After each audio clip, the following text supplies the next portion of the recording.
In this lecture, we will look at some of Michel Foucault's ideas about power and about the link he finds between power and science.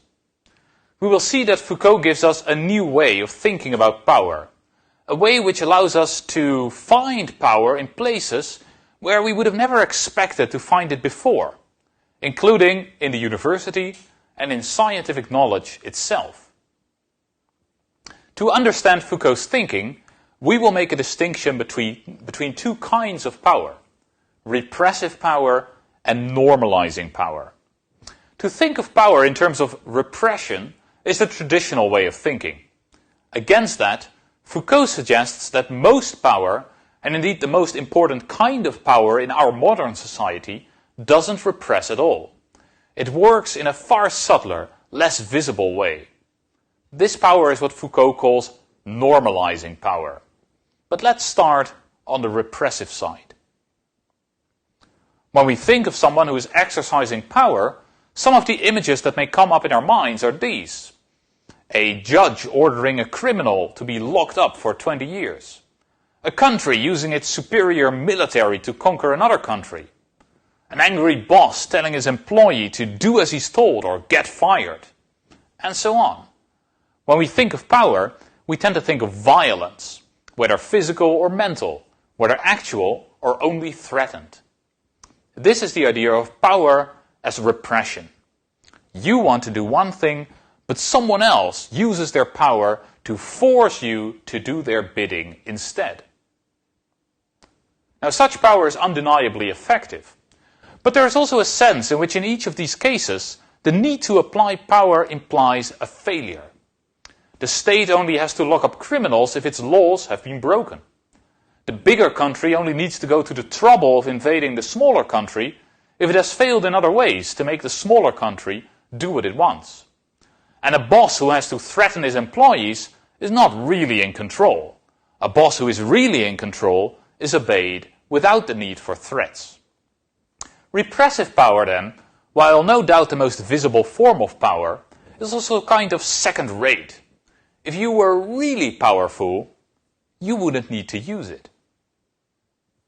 Our lives are shaped by repressive power, or by the threat of repressive power, only on rare occasions. For instance, take stealing.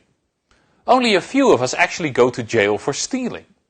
And what's more, it's not the case that the rest of us are motivated not to steal because we are afraid of going to jail, because of the threat of jail. We don't walk through the supermarket with the desire to steal things held in check only by our fear of the police. No, we don't even think about stealing. If we think about it, we don't consider it seriously. We don't want to steal. If we find someone's wallet on the street with 100 euros in it, we'll give it back to the owner with all the money still in it. That's the kind of people we are. And that is where Foucault's idea of normalizing power comes in. Repressive power forces us to do what we don't want to do.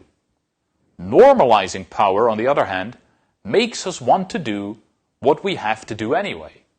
It turns us into people who automatically, by their own will, do what society wishes them to do.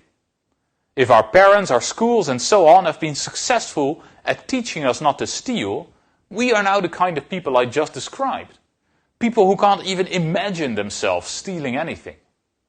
If they have been successful at teaching you the value of education and diplomas, then you are now the kind of student who is motivated to learn well for your university courses and to get a degree in 4 years. Of course, while you are students, society allows you to do some stupid things like drinking too much beer, smoking pot, failing a course now and then. But society can afford to, because it knows that when you have finished your degree, you will be not just ready, but eager to join the workforce, make yourself useful, pay taxes, not break the law, and in general, just be an upright, normal citizen. Normal. That's the key word here. Normalizing power is power that determines what we see as normal. It constructs our view of the world and of ourselves. In that way, it shapes our beliefs, our desires, and our decisions. while at the same time giving us the idea that these are our own beliefs, desires and decisions, that nobody has forced them upon us. And in a sense that's true. Even though our lives have been shaped in countless ways by the normalizing power of society, well, they're still our lives. Foucault is extremely skeptical of the idea that there is some true you hiding underneath what society has made of you.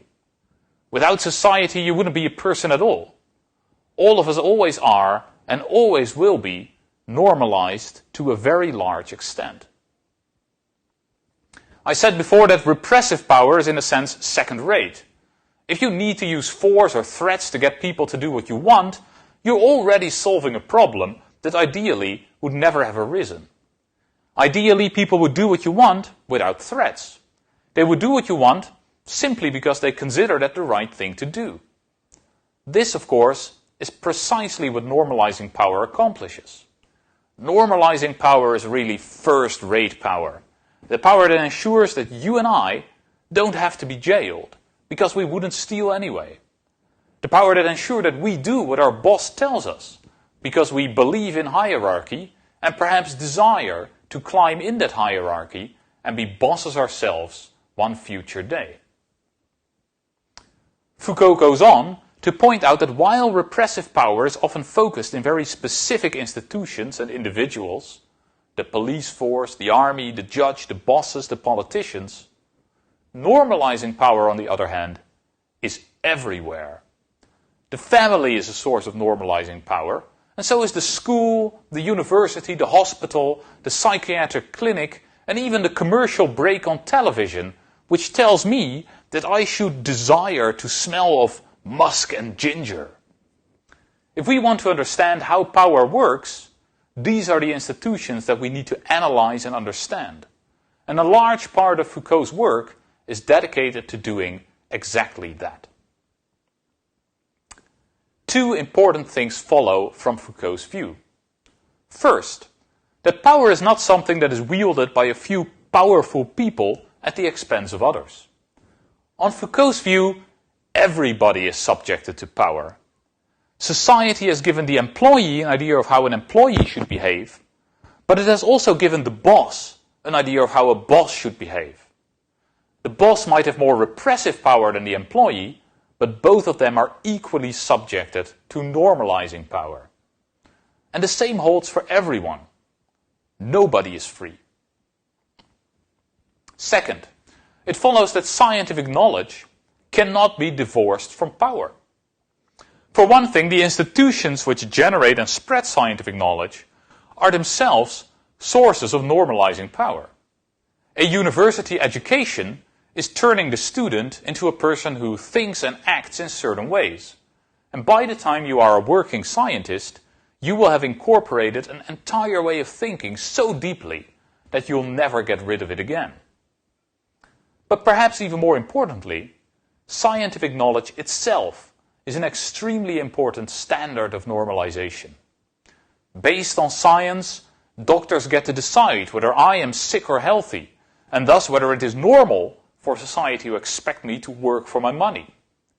Based on science, psychiatrists get to decide whether my behavior is normal or a sign of mental illness. Based on science, economists get to decide at what age I can stop working. Based on science, historians get to decide what I am taught about the origins of my society. And so on. Science is not divorced from power. It plays an extremely important role in the social structures that surround us, and those structures are continuously exerting their normalizing power on each of us. So, what's the use of knowing all that?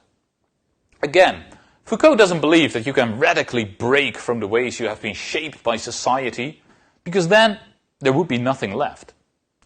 But he does believe that by becoming aware of all the many ways in which we are subjected to power, we can be a little more autonomous than if we remained in the dark about this and erroneously believed ourselves to be as free as birds.